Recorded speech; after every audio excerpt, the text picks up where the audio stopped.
Hello, and welcome back to Drama After Dark, GBH's live drama after show, where tonight we are talking about the delightful Miss Scarlet and the Duke, episode number 3. I am your co-host, Jackie Bruley, joined as always by Andrea Willanen. Hey, Andrea. Hello, how are you doing today, Jackie? I can't complain. It's a lovely Sunday afternoon. I love snow, so I'm getting excited about the fact that we might have a little storm a-brewing over here in Massachusetts. I'm not gonna lie, I love a good snowy day when I know I can be home and cozy, and I just turned on all the heaters in the house, so it's gonna be peak cozy tomorrow, and I made brownies, so we're ready to go. I am so jealous. I almost made cookies today, and then I kind of got lazy and didn't do it, but I think tomorrow it's going to happen. Yeah, I wish I got lazy. That was definitely not my New Year's resolution, was bake and eat more brownies, but here we are. Well, I'll just trek over there and steal them from you. How about that? That's fine. I'll throw them out of my window at you instead of snowballs. Perfect. Well, let's get into Miss Scarlet, because as much as I would love to make the show all about brownies tonight, I think that might be a slight disservice to our drama-loving audience. Fair enough. This was kind of a crazy episode. A lot went down, and you had the unenviable task of recapping it. I did, and I kind of cheated, I'm not gonna lie. When this much stuff happens, sometimes you kind of gotta condense to the main storyline, and that's sort of what I did here. So I'm not my proudest of this recap, but I think it'll be 30 seconds, so. That's half the battle, is making sure it's 30 seconds. You know, I feel like you're much better at the timing portion always, and you get a lot in, so I think you are underselling here. But fun fact, I used to write the radio ads for our sponsors. I shouldn't say radio ads, the radio spots for our sponsors on WGBH 89.7, and those had to be 15 or 30 seconds. So that's part of the. That's why your timing is so good. This is my first job at GBH, and now we're here. So a massive, just extra skill set here that I'm fighting against, and now I feel a little better. Are you ready for this action? I am. Here I am, ready to go. Go. This week starts shockingly with the Duke inviting Miss Scarlet to play, but the shock wears off real quick when we realize it's because his suspects this week are women, suffragettes to be exact. Naturally, Scarlet fits in perfectly, even befriending the lead suffragette, Margaret. But that friendship might not be her best move. It seems that the head suffragette has a few tricks up her sleeve, including a hidden identity, a few murders, a romance with her teacher, and, well, domestic terror. Yikes! I still have to I feel like you hit the high points of this explosive episode. Well, I guess technically not explosive. It didn't get that far. Close to explosive, if you will. Yeah, indeed. Well, yeah, that sure was what happened tonight.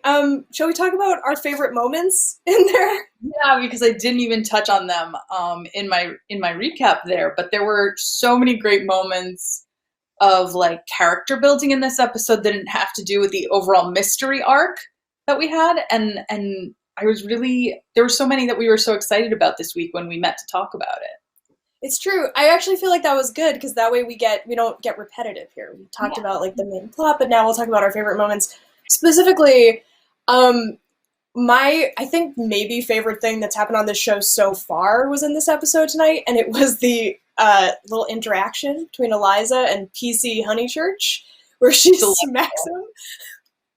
I feel like that was all of her rage at Wellington, that she feels she can't use up her goodwill with him. So that was all built up years, honestly, of angst towards him coming out at this poor little string bean detective, or constable, as it were, here. Yeah, but he deserved it. He was being a total creep. Oh, yeah. And I love that she doesn't pull her punches with him at all. I mean, wow, I didn't even mean to go there. Yeah, but even in that interrogation scene later in the episode where he's giggling in the background and she threatens to send him to the countryside, I mean... Yes, amazing. Magnificent. True hero. I wish, sometimes I wish that was something that I could do when people don't listen to me at work. Jackie. You would never transfer me to Cornwall. You would transfer yourself to Cornwall and take me along in your suitcase. That's true. That's true. We tried that. They didn't like it. I know. We'll try again. I agree. I really liked the interactions with PC Honeychurch a lot, because he definitely was deserving of her rage. The other interaction that I was just so enamored with was Wellington meeting Moses and vice versa for the first time. Yeah. And one of the things that we see there is a lot of I'm laughing, and I will explain why in a second. A lot of racial tension between the two of them, specifically coming from Wellington. And the reason I laugh is because in Tu Wong Fu, RuPaul's drag character in that is called Miss Rachel Tension. So that's what I think of whenever I say that. So I'm not laughing because racial tension is funny. I'm laughing because RuPaul made a joke at one point. Wow, Tu Wong Fu is a great movie. Good pull. Yeah. Slightly problematic these days, but pretty good. Moses versus Wellington, as we're calling it. I loved that scene because it gives us some. There was the racial tension between the two of them, which tracks because Wellington is so anti-feminist, especially in this episode of the Suffragettes, that it's like, of course, he also is not woke whatsoever. Yeah, I wasn't surprised at all that his first thought was like, you're probably a criminal and I don't trust you. Like, gross. Yeah, but I gave him the benefit of the doubt because Moses does work, is known as a brothel's bouncer, and I guess that's is up to some shady stuff. So I was like, oh, maybe he has, a record for being a bouncer at the brothel or for getting into something with the prostitutes, or maybe there was a raid and that's how he knows. But it is probably, unfortunately, race. So that Wellington is tackling him with there. But the best part, I think, was when Wellington was like, here's your money and here's something extra so you don't come back and visit. And Moses was like, that's nice. You can keep it. Take that money and shove it. It was so good. Such a good moment. Because Scarlet want the same thing. And I think Moses respecting her in that way is very interesting. It just goes to show that he actually gets her and gets her whole deal and respects her as a person in a way that Wellington just doesn't yet. And I feel like he can in some ways, but yeah, he's not there yet. It'll be interesting to see if he evolves to that point in the course of the series. But right now he's kind of not that exciting to me as like a love interest because of that. The foil is okay, but because he's kind of a jerk, I'm like, no, you can do better stuff. Yeah. One last favorite moment that we had very quickly, because I think we can't not talk about it, is Eliza teaching Ivy to read at the end of the episode. Like, it was so beautiful. Such a beautiful moment. So cute. Yeah, really charming and delightful. Now, of course, those are our favorite moments, but we want to hear what your favorite moments are out there in internet land. So please drop us a line. You can put a comment on our YouTube, our Facebook, our Twitch, Twitter. We'll go and find them. You can use the hashtag #DramaAfterDark on the places where we have the hashtags, and on the places where we don't, you don't have to. But yeah, tell us what you think, and our social producer, Zach, will go and find them, which is getting to be more difficult every time we add a new platform. But you know what? He's up to the task, I think. He's a trooper. He can get them. He's a trooper. I'm going to check the social phone and see what we can see here. Let's see what we got so far. I know I was getting stuff during the show, so. Yeah. Oh, yeah. There were some good fire tweets tonight. I'm just gonna pull some great tweets that I saw. This one is from @JaneBoxer, who says, Wellington is such a brat. He always dismisses Miss Scarlet when she has a valid opinion. Yeah, agree. Hard agree. Yeah, really correct. That's a correct opinion. In fact, I would say it's a fact, not an opinion. Full fact with a capital F. And this one's for the ladies out there.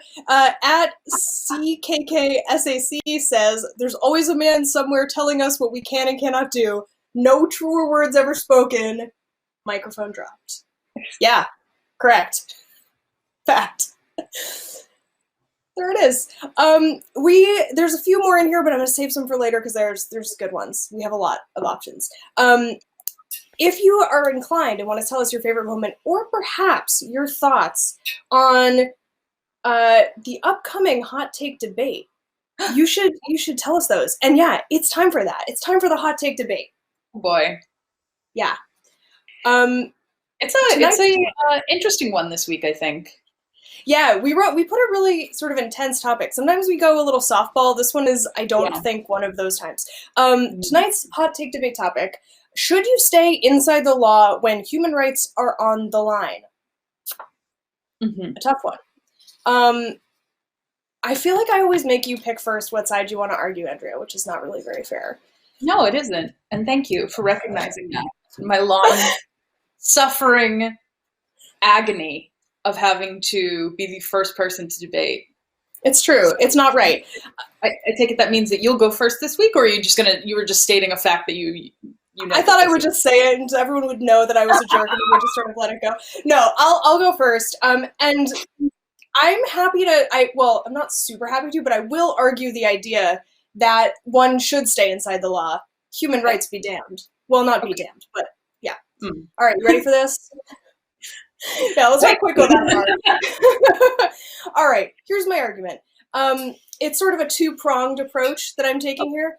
Prong one is that I think that it can sometimes be detrimental to one's goals to go too far outside of the law. Now, we all know that some form of protest is almost always necessary to get things changed, and like civil actions are a big part of that. However, I think bombs fall outside of there's a continuum of outside of the law, and like massive death of people is in a very different spot than like stopped a highway. So from that perspective, I think that there's like some gray area here, but we know from history, and we'll get into this a little more later, spoiler alert, that the super violent side of the suffragette movement, especially in England, wasn't always the part that actually changed people's hearts and minds. So I think that from that perspective alone, it can be sometimes reasonable to figure out how far outside of the lines you want to tread. And then from the other perspective, I just think that you can land yourself in a sticky situation and then you don't end up actually getting to change things as much as you would like to. So like Margaret, who starts out the episode as a really interesting character who we think has some interesting things to say and appears to be really leading the charge into a place where like they're actually going to get some stuff done, ends up just like taking herself completely out of commission because she is going to die for her actions, which means that her voice isn't there. So that's sort of where I'm coming from. Fair enough. Yeah. So I'm going to take the side that when the law doesn't protect you, you don't have to obey the law. And I think a lot of that is because, especially in this current age we live in, big actions get more attention and get more media attention. And that's probably a little controversial from somebody from a media station saying that. But, you know, I think one of the things that we can say is looking back at Black Lives Matter, the sort of course, we're still fighting that battle and we're still working on all of that in our country and also very much in Boston, which has a huge race issue, huge racism issue.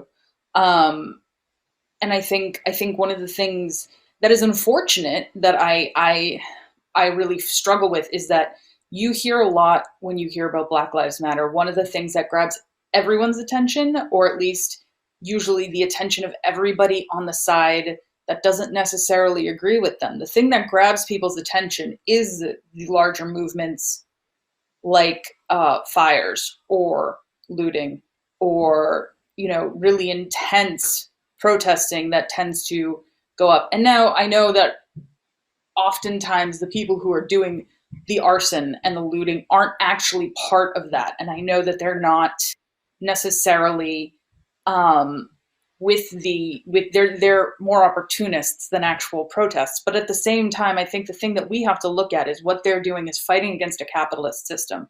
And in the suffragettes case, what they're fighting against is a system, you know, an oppressive capitalist system. They're fighting against their own oppressive system on their side. And I think that one of the things that gets that attention is the big events that you have. But then once reading about that, that's when you're like, oh, what happened? I want to, get all these dirty details if you're somebody who doesn't agree with them. But then you start having to read about everything that they're actually protesting against. And then you have to start reading about everything that they're fighting for. And I think that, even though it might not get into you right away, the repetition of that and getting your attention over and over again makes you start thinking about it. And I think, staying inside the law is not as important. I think recognizing the sanctity of human life is important. And I think that's the issue that we had here, is Margaret didn't see that. Like, if she had not stayed inside the law by doing things that weren't going to kill hundreds of people, or at least dozens of people, it would have been she might have been more defensible. But I think doing something that killed that many people is something that will grab a lot of attention, but not in a way that absolves her of what she's done. I think that's fair. Yeah, it's a complicated question, and I think it's one of the reasons that like large-scale protest movements and groups that have tried to change oppressive systems over the years always kind of butt up against this conflict. So we're obviously not going to solve that question tonight here on Drama After Dark.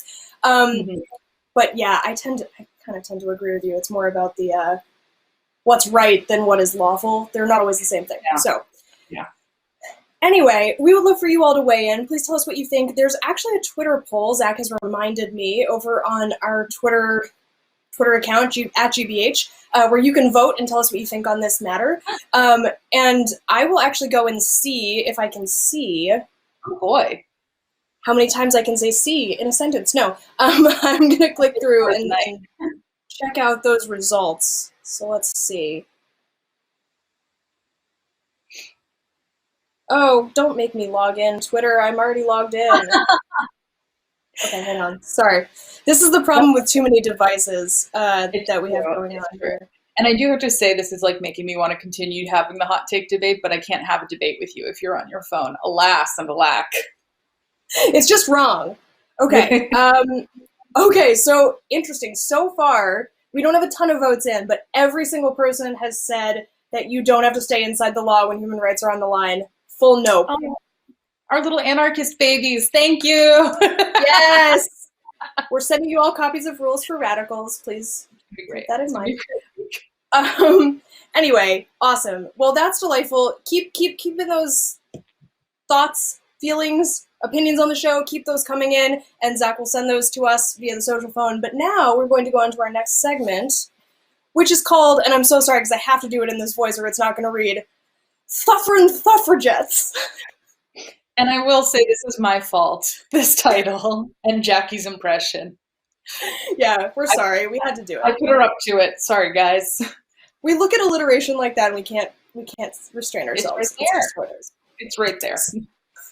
So we got a very small taste of the British suffrage movement in this episode, and Andrea and I, we had a conversation. We thought we should probably do a little historical fact check and look into what's going on with this movement, and specifically find a couple of names that people might not recognize. I think most Americans have, I hope, a pretty good idea of basic women's suffrage in the U.S. stories. In the U.S., yeah, Elizabeth Cady Stanton, Susan B. Anthony, the tried and true ones that we hear about in our history books all the time as having gone to Seneca Falls. Yes, exactly. And they had a pretty different suffrage movement over in the UK, as we saw tonight, a little bit more violent. And also, one of the main differences is that they were fighting the whole time just for women who had a specific amount of being traceable, I think. So it was you lived in a home that had an address. So that's partly a monetary thing, obviously, but it's also partly, I think, to be able to do voter registration. So it wasn't a race thing. In America, they started with white women first, and that was a big part of the conflict. Yeah, that was actually where the suffrage movement split in America, is because there was a group of them, notably Susan B. Anthony, who thought that white women should get the right to vote first, which is one of the reasons why she's not my favorite suffragette. Yeah, good choice. There were also a large group of women who thought that people of color should also get the opportunity to vote at the same time as them, and not sort of, you guys hold on while we get this first and we'll figure it out from there. You know, and so knowing that history, we were, of course, kind of curious as to why, like, all of the characters in this episode in the suffrage meeting are super duper white. But we did some research, and it turns out that actually wasn't that historically inaccurate, unfortunately. So, and part of that is because in this era, a lot of the immigrants coming into England who weren't white were men. So your husband or father would come over first and like set up a lifestyle and send money back. So that was part of it. But also apparently it was like really hard to figure out who's white because their census data was all screwed up. Partly because they made everyone switch to having like a white surname. And partly because so many British nationals were born in other countries that they were colonizing that they couldn't really tell who was white, who was a person of color. So some of this is a little squishy data-wise, but we found a couple of interesting women to tell you about tonight. So the first one is actually an American. Her name is Sarah Parker Raymond, and she was actually in the UK and signed a 1866 petition for women to get the vote. She was one of 1,499 women, which is sort of annoying that they didn't get one more name on that. And she's the only Black woman to sign it. And she was that we should say. Aware of. Right. And she was there campaigning to end slavery in America, and just was like, oh yes, also this other thing is important too. So she was sort of tangentially involved with the movement there, but is very famous in America as an abolitionist. Yes, and she's from New England too. Pretty cool. There you go. There we go. Another woman who was very cool and very interesting, Princess Sophia Duleep Singh, who was a goddaughter of Queen Victoria and was a super active member of the suffrage movement. She is British Indian, I think is how they would, I don't know. And she was basically really involved on the like legal sort of level. So she like would refuse to pay her taxes, would refuse to sign up for the census, and then got involved in some of the protests later on. And I'm just saying, I'm guessing, and I could be wrong, when your title starts with, or when your title is princess, they want those taxes from you. Oh, they sure did. Yeah. Yeah, she got in trouble a few times. And then finally, I have to talk about this lady every chance I get because I'm obsessed with her. Edith Garud, who was a tiny suffragette and a jiu-jitsu master who taught all of the women in the suffrage movement in the UK at the time how to do jiu-jitsu so that they could defend themselves against the cops. Fabulous.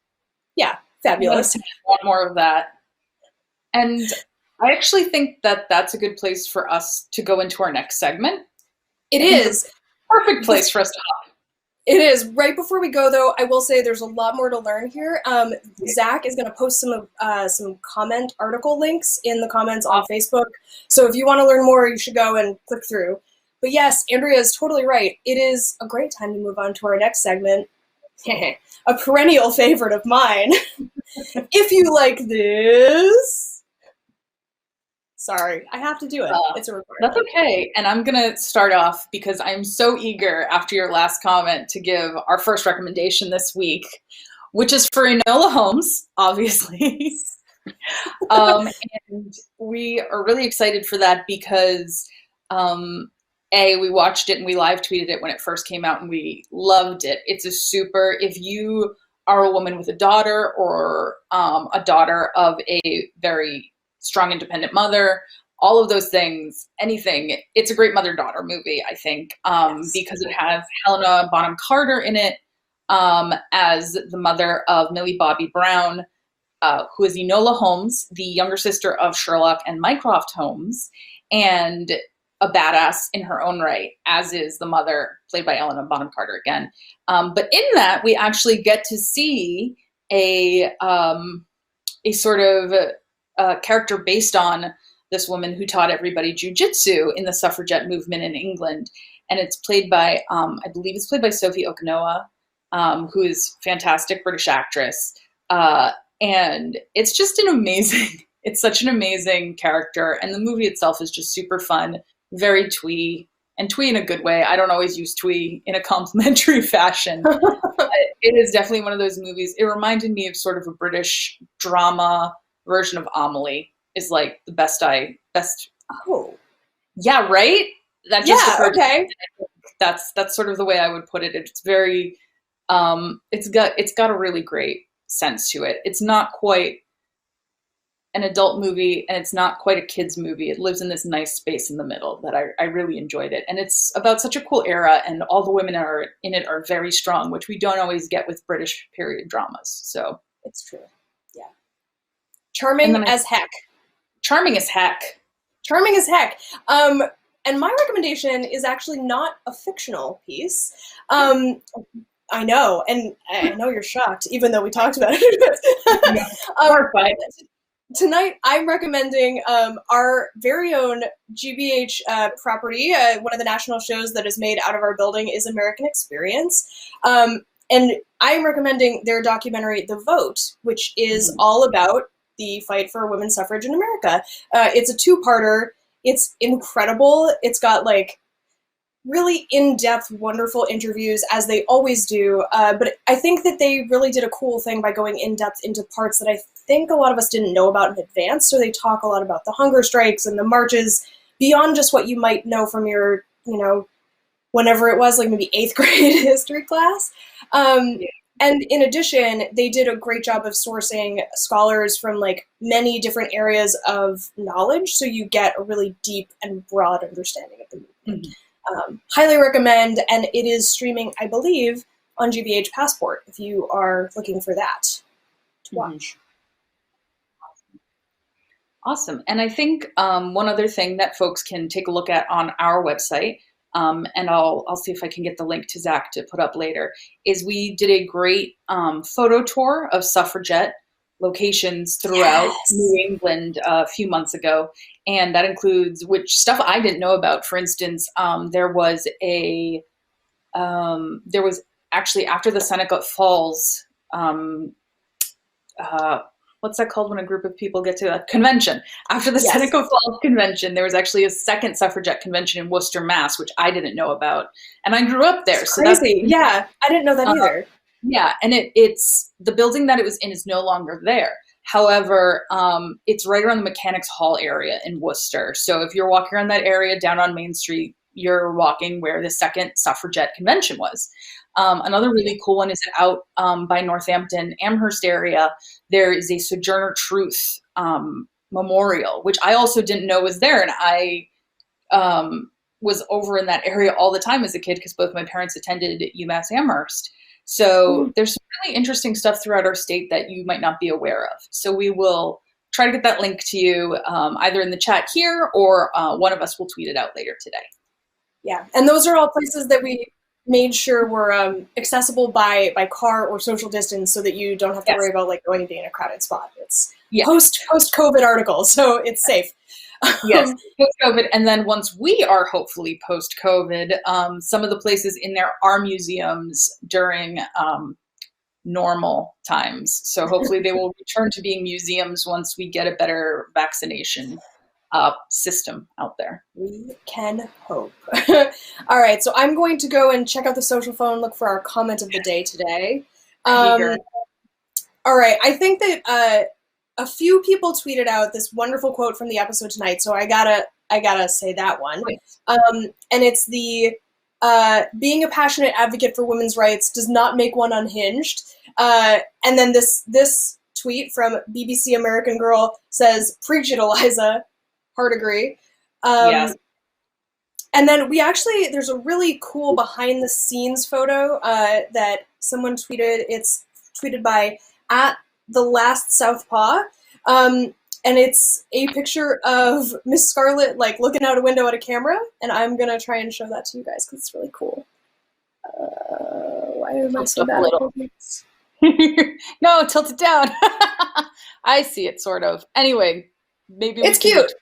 It's cute. Yeah, we'll retweet it. I just like a fun behind the scenes, always a nice comment of the day. So I think we've got, preach it, Eliza, and cute photos.